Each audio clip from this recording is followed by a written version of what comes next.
তায়াম্মুম মানে শুকনো অজু। এটা কিন্তু শুধু পানি না থাকলে কাজ চালানোর মতো একটা বিকল্প ব্যবস্থা না। এর পেছনে একটা দারুণ গল্প আছে, একটা গভীর তাৎপর্য আর করুণার ইতিহাসও আছে। চলুন আজ আমরা এই বিষয়টাই একটু কাছ থেকে দেখব।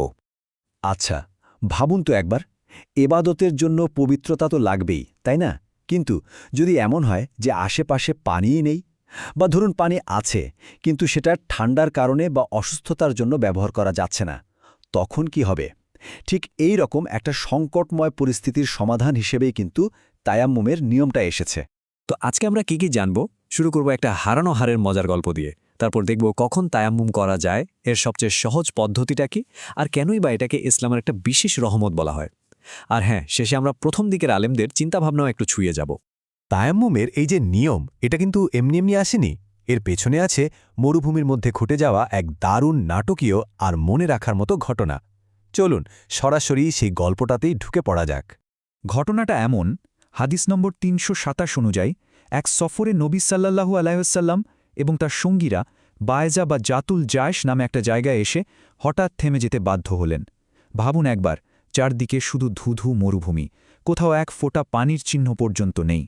কিন্তু থামতে হলো কেন? কারণটা হলো নবীজির স্ত্রী হজরত আয়েশা রাজিয়াল্লাহ তাআলার একটা হাড় হারিয়ে গিয়েছিল। আর হাড়টা কিন্তু যে সে হাড় না, ওটা তিনি তার বোন আসমা রাজিয়াল্লাহ তাআলার কাছ থেকে ধার করে এনেছিলেন। তো সেই হাড়টা খোঁজার জন্যই পুরো কাফেলাকে ওখানে থেমে যেতে হলো। এবার চিন্তা করুন অবস্থাটা। একদিকে হার পাওয়া যাচ্ছে না, আর অন্যদিকে নামাজের সময় প্রায় হয়ে এলো। সবচেয়ে বড় সমস্যা হলো কাফেলার কারোর কাছেই উজু করার বা গোসল করার মতো পানি নেই। পরিস্থিতি এতটাই গম্ভীর হয়ে গেল যে হজরত আয়েশা রাদিয়াল্লাহ এর বাবা আবু বকর রাদিয়াল্লাহ মেয়ের উপর বেশ রেগে গেলেন। তিনি এসে বলতে লাগলেন, তোমার জন্য আজকে নবীজি সহ সবাই এখানে আটকা পড়ে আছে, আর পানিও নেই। হাদিসে এমনকি এও এসেছে যে তিনি কিছুটা হতাশ হয়ে মেয়ের কোমরে মৃদু খোঁচাও দিয়েছিলেন। ঠিক এমনই এক চরম মুহূর্তে, যখন মনে হচ্ছিল কোনো উপায় নেই, তখনই আল্লাহর পক্ষ থেকে সমাধান এলো। পবিত্র কুরআনের আয়াত নাজিল হল, আর তাতে তায়াম্মুমের অনুমতি দেওয়া হলো। মানে পবিত্র মাটি দিয়েই পবিত্রতা অর্জন করা যাবে। ভাবা যায়, একটা সংকট মুহূর্তেই একটা রহমতে পরিণত হল। এই বিধানটা আসার পর সাহাবী উসায়েদ ইবনে হুজায়ের রাদিয়াল্লাহু তাআলা আনহু তো খুশিতে বলেই ফেললেন, হে আবু বকরের পরিবার, এটা তো আপনাদের প্রথম বরকত নয়। মানে হজরত আয়েশার কারণে যে এমন একটা সুন্দর বিধান এলো, এটাকে তিনি একটা বিরাট আশীর্বাদ হিসেবে দেখছিলেন। আর সবচেয়ে মজার ব্যাপার কি জানেন? পরদিন সকালে যখন আয়েশা রাদিয়াল্লাহু তাআলা আনহার উটটাকে ওঠানো হলো, হাড়টা ঠিক ওটার নিচেই পাওয়া গেল। আচ্ছা, এই তো গেল সেই ঐতিহাসিক ঘটনা। কিন্তু এখন প্রশ্ন হলো, ঠিক কোন কোন অবস্থায় তায়াম্মুম করা যায়? চলুন এবার সেই শর্তগুলো একটু দেখে নেওয়া যাক। দেখুন, ব্যাপারটা শুধু পানি নেই এর মধ্যে সীমাবদ্ধ না। আরও কিছু কন্ডিশন আছে। যেমন ধরুন, যদি এমন হয় যে পানি ব্যবহার করলে অসুস্থতা বেড়ে যাওয়ার ভয় আছে, বা প্রচণ্ড শীতে পানি ব্যবহার করলে জীবনের ঝুঁকি থাকে, তখনও কিন্তু তায়াম্মুম করার অনুমতি আছে। এর একটা দারুণ উদাহরণ আছে, সাহাবী আমর ইবনুল আসরার ঘটনা। এক কনকনে শীতের রাতে তার গোসলের প্রয়োজন হয়। তিনি ভাবলেন, এই ঠান্ডায় গোসল করলে তো মারাও যেতে পারি। তাই তিনি তায়াম্মুম করে নামাজ পড়ে নিলেন। পরে যখন নবীজি সাল্লাল্লাহু আলাইহি ওয়াসাল্লামকে পুরোটা খুলে বললেন, তিনি কিন্তু কোনো আপত্তি করেননি। এর মানে তিনি এটা অনুমোদন করেছেন। বোঝা গেল জীবন বাঁচানোটাও কতটা জরুরি। বেশ, আমরা তো জানলাম কখন তায়াম্মুম করা যাবে, কিন্তু কিভাবে করতে হবে? চলুন এবার এর একদম সহজ আর সঠিক পদ্ধতিটা জেনে নিই। শুরুর দিকে কিন্তু এটা নিয়ে একটু ভুল বোঝাবুঝি ছিল। যেমন সাহাবী আম্মার ইবনে ইয়াসির রাদিয়াল্লাহ এর একটা ঘটনা আছে। একবার তার গোসলের প্রয়োজন হয়, কিন্তু পানি ছিল না। তিনি কি করলেন জানেন? তিনি ভাবলেন হয়তো পশুর মতো সারা শরীর মাটিতে গড়াগড়ি দিতে হবে।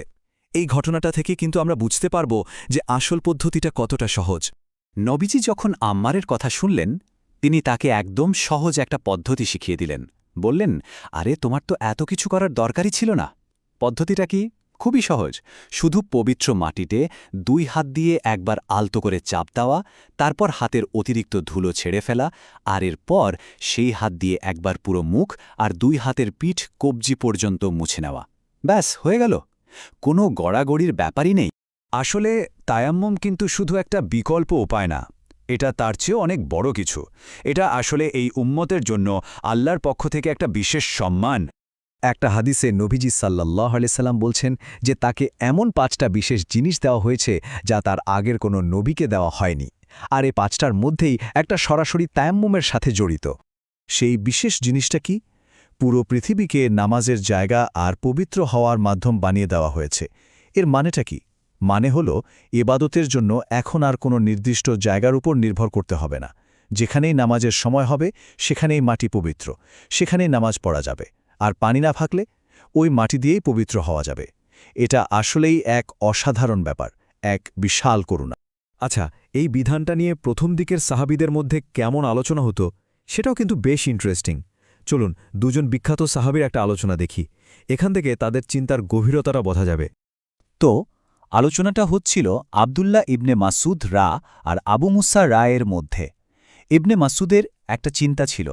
তিনি ভাবছিলেন, মানুষ যদি দেখে এটা এত সহজ, তাহলে হয়তো হালকা শীতেও পানি ব্যবহার না করে তায়াম্মুম করে ফেলবে, মানে সুবিধার অপব্যবহার করতে পারে।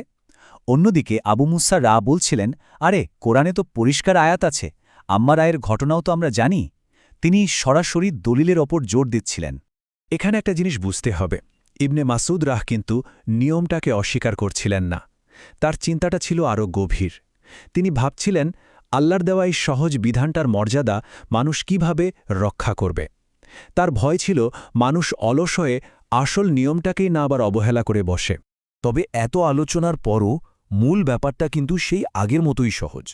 নবীজি সাল্লাল্লাহু আলাইহি ওয়াসাল্লাম যা শিখিয়ে গেছেন তা হল তায়াম্মুমের জন্যে মাটিতে মাত্র একবারই হাত রাখতে হবে। এই সরলতার মধ্যেই এর আসল সৌন্দর্য। তো সব মিলে আমরা কি বুঝলাম? তায়াম্মুম শুধু পানি না থাকলে একটা কাজ চালিয়ে নেওয়ার মতো কিছু না, বরং এটা প্রমাণ করে যে ইসলাম কতটা সহজ আর বাস্তবমুখী একটা ধর্ম। এটা আল্লাহর বিশাল রহমতের একটা চিহ্ন, আর আমাদের পায়ের নিচের এই মাটির পবিত্রতার একটা ঘোষণা। শেষ করার আগে একটা প্রশ্ন রেখে যাই, যে মাটির ওপর আমরা প্রতিদিন হাঁটাচলা করি, সেই মাটি প্রয়োজনে আমাদের পবিত্র করতে পারে। এই ধারণাটা কি আমাদের চারপাশের পৃথিবীকে দেখা দৃষ্টিভঙ্গিটা একটু হলেও বদলে দেয় না? প্রকৃতির সাথে আমাদের সম্পর্কটা নিয়ে নতুন করে ভাবতে শেখায় না?